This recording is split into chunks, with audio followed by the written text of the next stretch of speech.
ìnáwó òkú bàbá pásítọ̀ adékọlá òun ni à ń wò yìí.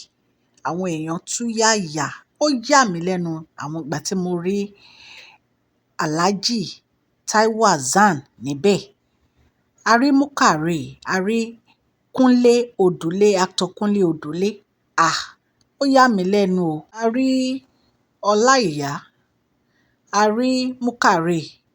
Àwọn èèyàn wọ́n dìde láti sọ́pọ̀tì actor Ọdúnladé Adékọ́lá pẹ̀lú àwọn fámílì wọn ní ti òkú bàbá wọn tí wọ́n ń ṣe. Ọ̀pọ̀lọpọ̀ èèyàn la rí tó jẹ́ pé a ti expect pé wọ́n lè wá. Nǹkan tó fi mú Alhaji Taiwo Hassan wá sí ibi party yìí, ẹ mọ̀ pé in fact Mr. Ọdúnladé try. Ó yẹ àwọn fámílì Adékọ́lá o, tẹ̀gàn kọ́. Ẹ jẹ́ ká máa wo àwọn nǹkan tó ṣẹlẹ̀ ńbẹ̀ lọ. Àjàó tí wọ́n wá ná actor Ọdúnladé Adékọ́lá lówó, ṣùgbọ́n actor Ọdúnladé ní kán má ná wọn lówó torí wọ́n ti ṣe gudugudu méje yàyà mẹ́fà. So owó yẹn ó dàbí pé ìyàwó Ọdúnladé Adékọ́lá ni wọ́n lọ ná ní owó yẹn.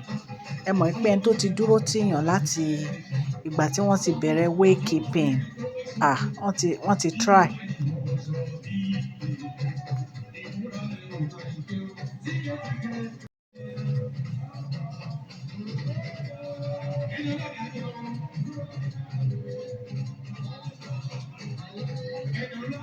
A rí wòlíì àgbà, ẹ mọ̀ pé àwọn àti Mr. Ọdúnladé Adékọ́lá wọ́n like ijó gan. Ijó aláràbarà dẹ̀ ni wọ́n máa ń jó ní party. Wòlíì àgbà ni ó ná Mr. Ọdúnladé Adékọ́lá lówó ní ìsìn.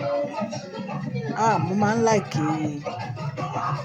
bí àwọn actor àti actresses bí wọ́n ṣe máa ń rọ̀gbà yí ara wọn ká. Ṣé ẹ rí wọ́n ti bẹ̀rẹ̀ ijó wọn, àwọn ijó aláràm̀barà.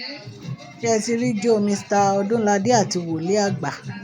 In fact ó yẹ Mr. Ọdúnladé àti àwọn fámílì wọn. Ẹ̀yin bàbá ti dá, a dúpẹ́ lọ́dọ̀ Ọlọ́run. A rí actress Alhaja Mercy Aigbe àti ọkọ wọn Alhaji Adikas tí àwọn náà gba ibi party yìí lọ láti lọ yẹ actor Ọdúnladé Adékọ́lá àti àwọn fámílì wọn Adékọ́lá sí.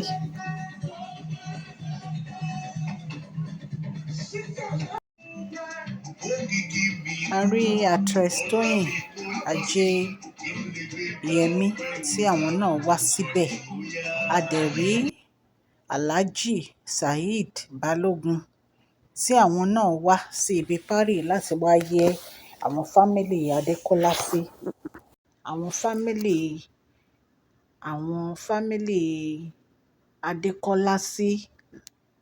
Ẹ dẹ̀ rí pé Ọlọ́run Elédùmarè ó dúró tì wọ́n, wọ́n ṣe gbogbo kíní ó gún régé.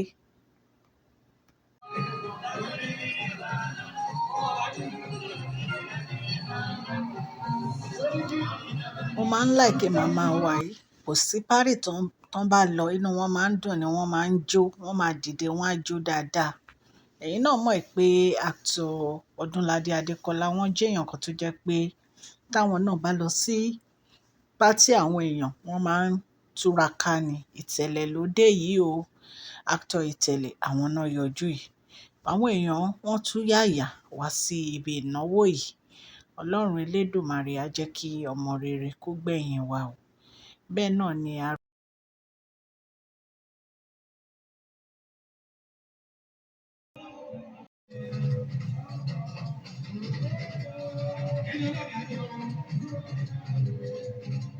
rí àgbà ló náwó yẹn.